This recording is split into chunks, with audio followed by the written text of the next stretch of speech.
நீங்கள் ஒரு வருடத்திற்கும் மேலாக கருத்தரிக்க முயற்சி செய்தும் இன்னும் கருத்தரிக்கவில்லையா? நோவா ஐவிஎஃப்பின் முன்னணி கருவுறுதல் நிபுணர்களுடன் இலவசமாக ஆலோசனை. ஸோ வேரியஸ் ஸ்டேஜஸ் ஆஃப் லைஃப்ல வந்து உங்களை நாங்கள் தூரமாக நின்று பார்த்துருக்கோம். இன்னைக்கு நீங்கள் வந்து ஒரு ஆண்டர்ப்ரனர் ஒரு பக்கம், இன்னொரு பக்கம் வந்து அம்மா, ரெண்டும் எக்ஸ்ட்ரீம்ஸான ஒரு ஃபேஸ் இல்லையா உங்களோடது? ஃபர்ஸ்ட் மதர்ஹுட் பற்றி பேசலாம். எப்படி ஃபீல் பண்ணுறீங்க அண்ட் என்ன அண்டர்ஸ்டாண்டிங் உங்களுக்கு இருக்குது? மதர்ஹுட் நான் ஆக்சுவலாக ரொம்ப என்ஜாய் பண்ணிட்டு தான் இருக்கு. இன்னொன்று, இப்போ நான் இங்கே ரெஸ்டாரண்ட்டுக்கு வரேன் வந்தாலும் தேவ் வந்து ஒரு புரிதலான குழந்தை அப்படி தான் சொல்லும். அவன் ரொம்ப அடம் பிடிக்கலை. அம்மாவை பார்க்கணும் இல்லை, அட்ஜஸ்ட் பண்ணிக்கிறேன். அம்மா போகிறாங்க, இந்த டைமுக்கு போகிறேன், அம்மா இந்த டைமுக்கு தான் வரேன், அதை வந்து அண்டர்ஸ்டாண்ட் பண்ணிட்டு தான் இருக்கேன். எனக்கு வந்து மாற்றம் என்னென்னா, முன்ன மாதிரி ரொம்ப இமோஷன்ஸே வந்து ரொம்ப கொஞ்சம் கண்ட்ரோல் பண்ண நமக்கு முடியுது. இப்போ குழந்தை செல் பண்ணும்போது அப்படி வரும், நம்மளால அவங்ககிட்ட காட்ட முடியாது. ஸோ மேபி அப்படி கூட இருக்கலாம். இமோஷன்ஸை வந்து கொஞ்சம் கண்ட்ரோல் பண்ண முடியுது. கோவம் வரும், ஆனால் சொன்ன மாதிரி நம்பர் ஆஃப் டைம்ஸ் அதோட கொஞ்சம் கம்மியாக இருக்குது. அப்போ முன்னாடி 10 வாட்டி கோவப்பட்டிருந்தா இப்போ ஒரு வாட்டி தான் கோவப்படுது. அவ்வளோ டிஃப்ரென்ஸ் இருக்குது. இன்னும் வந்து நான் எக்ஸ்பீரியன்ஸ் பண்ணது, நம்ம இந்த மற்ற குழந்தைங்களை பார்க்கும்போது அம்மாங்க நம்மக்கிட்ட எப்பவும் சொல்லுங்க, நீ ஒரு அம்மாவானாதான் தெரியும், உனக்கு அம்மாவானதான் புரியும் அப்படின்னு. அது ரியலைஸ் பண்ணேன் நான். ஒரு வழியாக புரிஞ்சிருச்சு. அது எப்படின்னா, அடுத்த குழந்தைங்க, நம்ம குழந்தை இல்லை, வேற குழந்தைங்களை நம்ம பார்க்கும்போது கல்யாணத்துக்கு முன்னாடி பார்த்துருக்கு, கல்யாணத்துக்கு அப்புறம் பார்த்துருக்கு, குழந்தைக்காக வெயிட் பண்ணிட்டு இருக்கும்போது பார்த்துருக்கு. ஸோ அப்போல்லாம் இல்லாத ஒரு ஃபீலிங்ஸ் நான் ஒரு அம்மா ஆனதுக்கப்புறம் அடுத்த ஒரு குழந்தை பார்க்கும்போதே எனக்கு இன்னும் அப்படி அது எனக்கு தெரியுது, ஒரு குளிர் வர மாதிரி என்ன ஒன்று. அது மேபி நம்ம குழந்தை கூட ரிலேட் பண்ணதுனால என்னன்னு தெரியாது. அந்த ஒரு ஃபீலிங் வந்து அது எப்படி வார்த்தையில சொல்லணும்னு எனக்கு தெரியாது. அதை நான் அனுபவிக்கிறேன், நல்லா என்ஜாய் பண்ணுறேன் அதை. ஸோ அந்த ஒரு இடத்துல வந்து இப்போ அதே விஷயங்கள், ஆனா அம்மா ஆனதுக்கு ஒரு பெர்ஸ்பெக்டிவ் பார்வை வேற மாதிரி. நான் மூவி பார்த்தா கூட அதுல ஒரு குழந்தை ஏதாவது அடிபடுற சீனை பார்க்கவே முடியல எனக்கு. அப்படியே அழுவாரு. நான் நார்மலா செந்தில் தான் மூவி பார்த்தா தேம்பி அழுவாரு, நான் கிண்டல் பண்ணிட்டு இருப்பேன். ஆனா அந்த குழந்தைங்க அடிபடுற மாதிரி சீன் நான் எழுந்திரிச்சே போயிடும், அப்படியே அழுக வருது எனக்கு.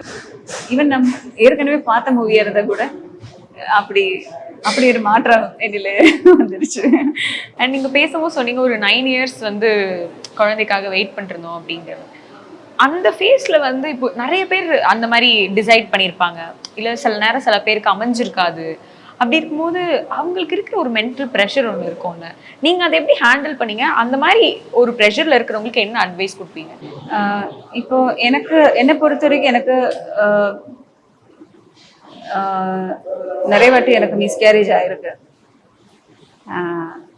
ஸோ நான் குழந்தை இல்லாமல் அப்படின்னு ஒரு ஃபீலிங் எனக்கு வரல. ஏன்னா நிறைய வாட்டி எனக்கு பாசிட்டிவ் வந்திருக்கு. ஈவன் செந்தில் கிட்ட சொல்லாமல் நிறைய வாட்டி எனக்கு தான் தெரியுது, அது எனக்கும் கடவுளுக்கு தான் தெரியுது. ஸோ நான் வந்து எப்போவுமே குழந்தை இல்லையே அப்படின்னு ஒரு ஃபீலிங் எனக்கு இல்லை. வரும், ஏதோ ஒன்று, இந்த டைம் ஆகலாம், அந்த டைம் ஆகும்போது அது வரும் அப்படின்னு தான் இருந்தது. அது நான் வேணும்னே நினைக்கல, நான் பாசிட்டிவாக இருக்கணும் அப்படின்னு நினச்சதே இல்லை. நானா கூலாக தான் இருந்தது.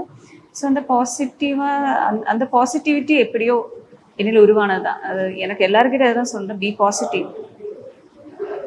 நம்ம பாசிட்டிவாக ஒரு விஷயத்தை அப்ரோச் பண்ணால் அது பாசிட்டிவாக தான் நடக்கும். ஸோ நான் அது வேணும்னே பண்ணலை. இருந்தாலும் எனக்கு நான் அதை தான் சொன்னேன், குழந்தை இல்லை, ஐயோ குழந்தை இல்லை, அப்படி இல்லை. நம்ம இருக்கிற மொமெண்ட்டை என்ஜாய் பண்ணிட்டு போங்க, நடக்க வேண்டியது நடக்கும் டைம்ல. இப்போ மிஸ்கேரேஜஸ்ன்னு சொல்லும் போது இன்னைக்கு நீங்க வந்து அதை பத்தி பேசுறதுக்கு உங்களுக்கு ஒரு ஸ்ட்ரென்த் இருக்கலாம். பட் அது நடக்கும்போது உங்களுக்கே ரொம்ப புதுசா இருந்திருக்கும்ல. உங்க body has to undergo something, மென்டலா நீங்க ஒரு அண்டர்ஸ்டாண்டிங் உங்களுக்கு வரணும். அதெல்லாம் எப்படி நீங்க ஹேண்டில் பண்ணீங்க? நீங்க சொல்றீங்க செந்தில் அண்ணா கிட்ட கூட சொல்லலை அப்படின்னு சொல்லிட்டு. ஸோ அந்த மாதிரி டைம்ல it was all with in you இல்லையா? எஸ், ஆமாம், அப்படின்னு சொல்லலாம். என்னென்னா, நம்ம எல்லாருமே எதிர்பார்த்துட்டு இருக்கிற விஷயம், மேரேஜ் முடிஞ்ச உடனே எல்லாருமே எதிர்பார்த்துட்டு இருக்கிற விஷயம் அது. நான் மாப்பிள்ளை சீரியல் பண்ணி அந்த டைமில் தான் எனக்கு ஃபர்ஸ்ட்டு கன்சீவ் ஆனேன். எனக்கு தெரியலை. அது ஒரு 3 months கிட்ட ஆகி அப்போ தான் எனக்கு மிஸ்கேரேஜ் ஆகி டிஎன்சி வரைக்கும் போனது. ஸோ அது எனக்கு ஒரு புது எக்ஸ்பீரியன்ஸ். அதில் ரொம்ப உடஞ்சிட்டேன், இமோஷனல் ரொம்ப வீக் ஆகிட்டேன் நான். இல்லை ரொம்ப ரொம்ப உடஞ்சி போயிட்டேன் அந்த டைமில். அது நான் ஒரு பிரேவ் உமன் அப்படின்னெல்லாம் நான் சொல்ல மாட்டேன். இமோஷன்ஸ் எனக்கு இருக்கு, உடஞ்சி போட்டேன்னா நல்லா உடஞ்சி போயிருக்கு. நமக்கு ஒரு புது எக்ஸ்பீரியன்ஸ் தான். பின்ன மறுபடியும் நம்ம இந்த மாதிரி விஷயங்கள் வரும்போது எங்களை பொறுத்த வரைக்கும் எங்களுக்கு மெடிக்கலி 2 பேருக்குமே அந்த மாதிரி பிரச்சனைகள் எதுவுமே இல்லை. ஸோ என்ன ரீசன் இல்லை, நம்ம இது எதனால போகுது, எதனால இப்படி ஆகுதுன்னு கேட்டால் நேச்சுரல், அதில் ஒரு காரணம் சொல்றதுக்கு யாருக்குமே இல்லை. ஸோ அப்படின்னு இருந்தது. இன்னும் தான் எனக்கு நான் அந்த பாசிட்டிவ் இருக்கிறது காரணம் எக்ஸ்பெக்டேஷன் இருந்தது. ஒரு வாட்டி பாசிட்டிவ் வரும்போது நமக்கு அப்படின்னு ஒரு மேபி அப்படி என்கேஜா இருந்ததுனால தெரியல, நம்மளுக்கு வந்து அந்த இல்லைங்கிற ஒரு ஃபீலிங் இருந்ததே இல்லை. அண்ட் நீங்க சொன்னீங்க ரீசனே என்னன்றது தெரியல அப்படி. அந்த வைன்ற கொஸ்டின் கூட சில நேரங்கள்ல ரொம்ப ஹர்ட் இருந்திருக்கு. வைன்ற கொஸ்டின் கூட இருந்திருக்கு. அதான் நான் சொன்னது, எல்லாமே இருந்திருக்கு. ஆனா அது கடந்து வந்திருக்கீங்க. கடந்து அப்படின்னு சோகமா எல்லாம் இல்லை. நான் சிரிச்சு பேசும்போது நான் சிரிச்சுட்டு தான் இருக்கேன். நான் எனக்கு வருத்தமா நான் இருந்தேன், நான் அப்செட்டா தான் இருக்கேன். என்னால சிரிக்கவே முடியாது. நான் சிரிச்சேன்னா நான் 100% ஷுவர் அந்த பியூரா இருக்கும் அந்த சிரிப்பு, சந்தோஷமா தான் இருக்கிறது. ஸோ எது நமக்கு இல்லையோன்னு நினைக்காது, இருக்கிறத நம்ம என்ஜாய் பண்ணிட்டு போகலாம். நிறைய விஷயங்கள் இருந்தது. இப்போ நிறைய பேருக்கு இப்போ குழந்தை இருந்தாலும் ஃபினான்ஷியலி டவுனாக இருக்கலாம், மற்றபடி வேற ஃபிசிக்கலி வேற பிரச்சனைகள் வரலாம். ஸோ நான் ஹெல்த்தியாக இருக்கு, நான் ஹாப்பியாக இருக்கு, எனக்கு எந்த பிரச்சனையும் மற்ற பிரச்சனை எதுவும் இல்லை. ஸோ நான் வந்து அதெல்லாம் நான் என்ஜாய் பண்ணேன்.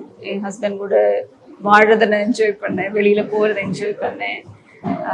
என் சிஸ்டருக்கு நான் மேரேஜ் ஆச்சு, அதை நான் என்ஜாய் பண்ணேன். எல்லாமே என்ஜாய் பண்ணேன். அவளுக்கு குழந்தை பிறந்த போது நான் என்ஜாய் பண்ணிட்டு தான் ஹாப்பியாக தான் இருந்தது. உங்க பாடியை நீங்க எப்படிலாம் பார்த்துக்க ஆரம்பிச்சீங்க அதுக்கப்புறமா? ஜென்ரலாவே போஸ்ட் டெலிவரி டைம்ல நான் பெருசா அதோ கண்டுக்கல. ஆக்சுவலி எனக்கு பிசிக்கல் ப்ராப்ளம் எதுவும் இருந்ததில்லை. காலில் நீர் வரும், பிபி சில பேருக்கு ஜாஸ்தியாகும், சுகர் நார்மலாக. எனக்கு அப்படி இல்லை, எனக்கு எல்லாம் நார்மலாக தான் இருக்கு.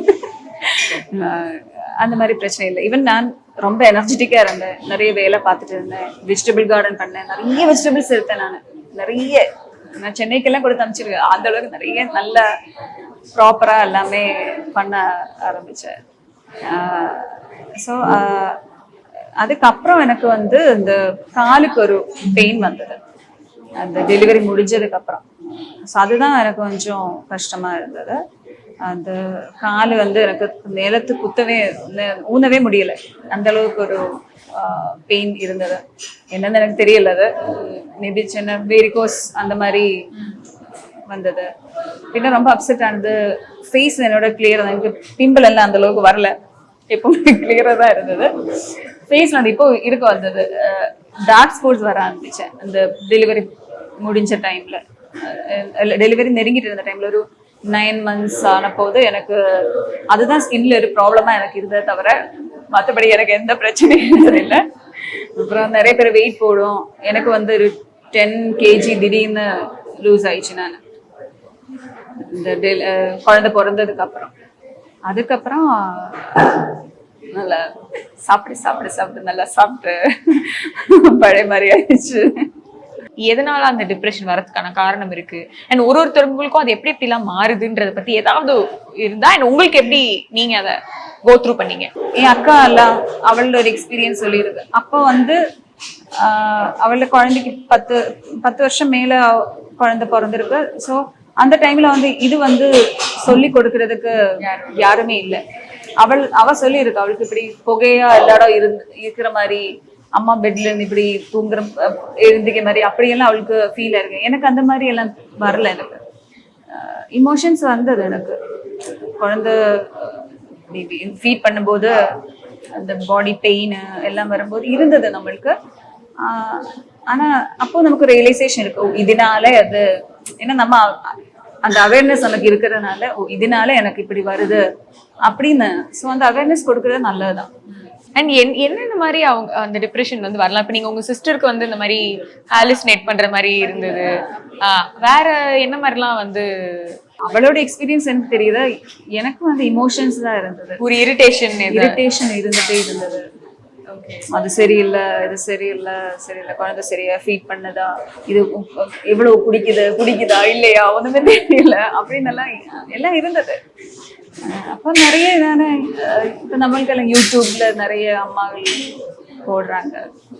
ஸோ அதெல்லாம் பார்த்துட்டு நம்மளும் நிறைய எக்ஸ்பீரிமெண்ட் எல்லாம் பண்ணி பார்த்துருக்கேன். நான் ரொம்ப வரி பண்ணல இதுல. செந்தில் வந்த அந்த டைம்ல எனக்கு ரொம்ப சப்போர்ட்டிவா இருந்தாரு. தூக்கம் தான் எனக்கு ஒரு மேஜராக ஒரு ப்ராப்ளமாக இருந்தது. ப்ரெக்னெண்ட்டாக இருந்த போது மேஜர் ப்ராப்ளம் ஃபர்ஸ்ட் 3 months எனக்கு வந்து எதுவும் சாப்பிட முடியல. எனக்கு வாமிட் பண்ண மாட்டேன், வாமிட்டிங் சென்சேஷன் இருந்தது. அதே மாதிரி குழந்தை பிறந்ததுக்கு அப்புறம் ஒரு ஃபர்ஸ்ட் 3 to 4 months வந்து எனக்கு தூக்கம், இந்த குழந்தை வந்து நைட்டில் தூங்க மாட்டார் டே வந்து. ஸோ எனக்கு வந்து பகல்ல தூக்கம் வராது. ஸோ எனக்கு தூக்கம் வந்து பிரச்சனையா இருந்த போது எனக்கு அந்த வெர்டிகோ மாதிரி ப்ராப்ளம் வந்துச்சு. ஸோ அந்த டைம்ல செந்தில் ஃபுல்லா ஷூட்டிங் எல்லாம் விட்டுட்டு என் கூட வந்து சில ப்ரெக்னெண்டாக இருந்து என் கூட இது கொரோனா எல்லாம் அந்த முடிஞ்ச வந்து அந்த டைம் தான். ஸோ அப்போ வந்து செந்தில் வந்து ஃபுல் டைம் என் கூட இருந்து நைட்டு ஃபுல்லாக குழந்தை டேக் கேர் பண்ண, பால் கொடுக்கறது மட்டும்தான் நான், மற்றபடி எல்லாமே செந்தில் தான். அண்ட் இந்த ஒருத்தவங்க பிரெக்னென்ட் ஆயிட்டா சரி, குழந்தை பிறந்துட்டா சரி, இந்த நிறைய மித்ஸ்லாம் சொல்லுவாங்கல்ல, இது பண்ணக்கூடாது, இப்படி இருந்தா இது, அப்படி பண்ணக்கூடாது, இப்படி பண்ணக்கூடாது, அப்படின்னு நிறைய நீங்க கேட்டிருப்பீங்கல்ல. அதுல ஒரு மித்து உங்களுக்கு ரொம்ப இது இப்படிலாம் ஒண்ணு கிடையவே கிடையாது அப்படின்னு நீங்க ஒண்ணு சொல்லணும்னா என்ன சொல்வீங்க? ராகி வந்து கொடுக்க கூடாதுன்னு சொல்லுவாங்க. குழந்தைக்கு சளி வரும். ஆக்சுவலா சளி இருக்கும்போது கொடுக்க கூடாது. ராகினால சளி வராது, ராகி கொடுக்கறதுனால சளி வராது. சளி இருக்கும்போது ராகி கொடுக்க கூடாது. அதுதான். எனக்கு குளிப்பாட்டுறதும் எனக்கு குழந்தை போட்டு எதுக்கு இப்படி நசக்குறேன்னு எனக்கு தெரியல. நான் 1 month வரைக்கும் ஒரு ஆன்டி வந்து இதுக்கு அந்த ஆள் இருக்கும், அவங்க தான் வந்து ப்ராப்பரா பண்ணது. அப்புறம் என் அம்மாவுக்கு வந்து நடுவில் அந்த டைம்ல ஸ்டாக் வந்துச்சு. ஸோ அவனை ஒரு 1 monthல இருந்து நான் தான் குளிப்பாட்டேன். நமக்கு தெரியல, நம்ம சிச்சுவேஷன் படி வேற யாருமே இல்லை, பண்ணிட்டேன், எந்த பிரச்சனையும் இல்லை. நான் குளிப்பாட்டும் போது அவன் என்ஜாய் பண்ணிட்டேன். இப்போ அப்படிதான். அவனை ரொம்ப நானு இப்போ பல்லு வந்துச்சு, பல் தேய்க்கிறதுக்கு நம்ம யூடியூப்ல எல்லாம் குளிப்பாடுறது இல்ல. நான் அவனை சாஃப்டா தான் ஹேண்டில் பண்ணுது. அதே மாதிரி நகம் வெட்டுறது அக்கால தூங்கும் போது வந்து தெரியாம அப்படி அவன் சின்ன வயசுல இருந்து அவனோட நெயில் நானு முடிச்சுட்டு இருக்கும்போதே கட் பண்ணி அவனை பிராக்டிஸ் பண்ணியிருக்கேன். அழகா இப்ப கையை காமிச்சிடும், அழகா கை காமிச்சு தெரியும். டிக் டிக் டிக், அது அப்படிதான் எங்கள்ட்ட டிக் டிக் அப்படின்னு இருக்கும். பட் அந்த டிக் டிக் சத்தம் கேட்கும், சிரிக்கிறான், என்ஜாய் பண்ணி அப்படி எல்லாமே என்ஜாய் பண்ணி நம்ம கற்றுக் கொடுத்தா அவங்களும் என்ஜாய் பண்ணுவாங்க. நம்ம ஒரு கஷ்டமா அவங்கள பலமா கையை பிடிச்சு பண்ணும்போது தான் அவங்களும் அப்படி எதுவுமே தெரியாம வர குழந்தை. நம்ம என்ன சொல்லி கொடுக்கணும் அதுதான் அதுக்கு தெரியும். என் பையன் கிட்ட இந்த குவாலிட்டிஸ் அவன் வளர்ந்து வரும்போது கண்டிப்பா இதெல்லாம் இருக்கணும், நான் கத்து கொடுத்துருவேன், இல்லைன்னா அதுக்கான ஸ்பேஸ் கிரியேட் பண்ணுவேன் அப்படின்னா என்னென்ன குவாலிட்டிஸ் வந்து தேவ் கிட்ட இருக்கணும்னு நீங்க நினைக்கிறீங்க? நான் அப்படியெல்லாம் நினைக்கலையா? சரி, என்னென்ன குவாலிட்டிஸ் இருக்க கூடாதுன்னு நினைக்கிறீங்க? என்னன்னாலும் தேவ் இது மட்டும் பண்ணக்கூடாது அப்படின்னு. ஆக்சுவலா நான் இப்போ அப்படி யோசிக்கல. மேபி நான் ஃபியூச்சர்ல யோசிக்கலாம். இப்போ நான் அப்படி யோசிக்கல. அவன் எப்படி இருக்குதோ அவன் அப்படியே இருக்கட்டும். இப்போதானே இப்படி இருக்க முடியும், இப்பதான் அவனுக்கு அவனை மாதிரி இருக்க முடியும். நாளைக்கு வந்து ஒரு உலகத்துக்குள்ள அவன் வளர்ந்து ஒரு மனிதனா வளர்ந்து வரும்போது ரெஸ்ட்ரிக்ஷன்ஸ் நிறைய இருக்குது. இது பண்ணக்கூடாது, அது பண்ணக்கூடாது, நம்மளுக்கெல்லாம் ஒரு ரெஸ்ட்ரிக்ஷன் இருக்கு. அது இல்லாத ஒரு டைம் இதுதான். ஸோ அதான் அவனை என்ஜாய் பண்ணட்டும். அதை இப்போ இன்னைக்கு இல்லதாத நாளைக்கு இப்படி இன்னொருத்தர் போய் பண்ண முடியாது. இப்பதானே பண்ண முடியாது. இப்பதான் எல்லாரும் அதான் அவனோட அந்த ஏஜ் எல்லா மனுஷனுக்கும் கிடைக்கிற அந்த ஒரு டைம் பீரியட். அதுதான் என்ன வேணாலும் பண்ண, ரெஸ்ட்ரிக்ஷன் இல்லாத ஒரு டைம் பீரியட். ஸோ அவனுக்கு நான் ரெஸ்ட்ரிக்ஷன் இப்போ கொடுக்கல. அது பண்ணாத, இது பண்ணாத, இப்படி எல்லாம் சொல்லலாம். அதனால அப்படி போகாது, இப்படி போகாது. நான் சொன்னேன்ல, ஒரு புரிதலான குழந்தை. இங்க ஹைட்ல இருந்தா கீழே விழுந்து அவனுக்கு இப்போ தெரியும், சின்னதுல இருந்து தெரியுது.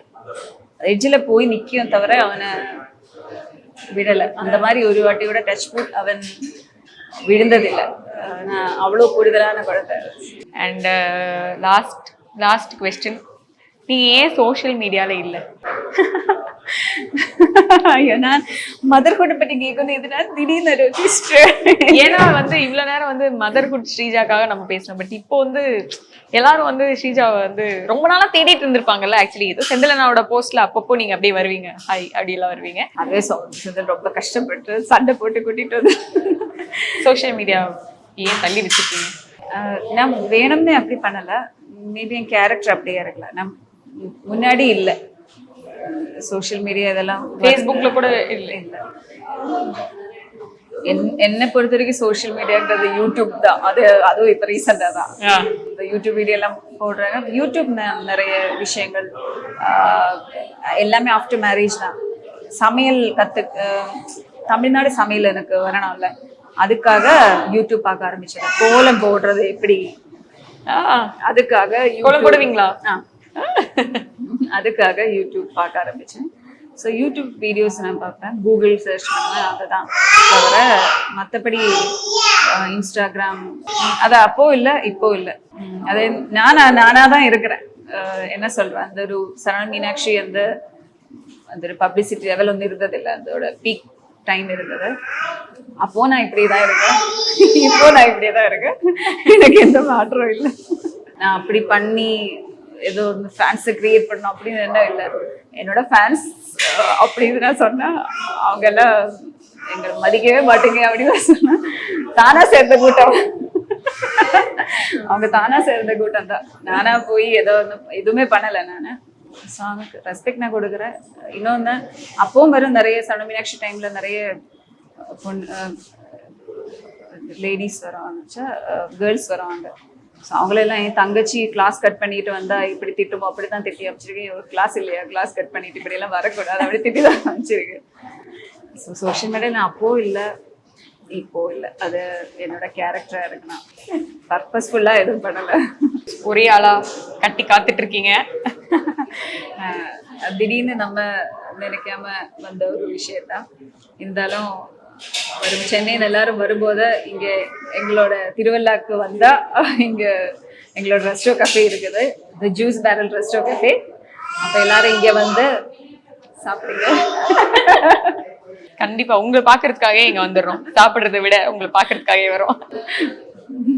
நீங்கள் ஒரு வருடத்திற்கும் மேலாக கருத்தரிக்க முயற்சி செய்தும் இன்னும் கருத்தரிக்கவில்லையா? நோவா IVF-இன் முன்னணி கருவுறுதல் நிபுணர்களுடன் இலவசமாக ஆலோசனை செய்யுங்கள்.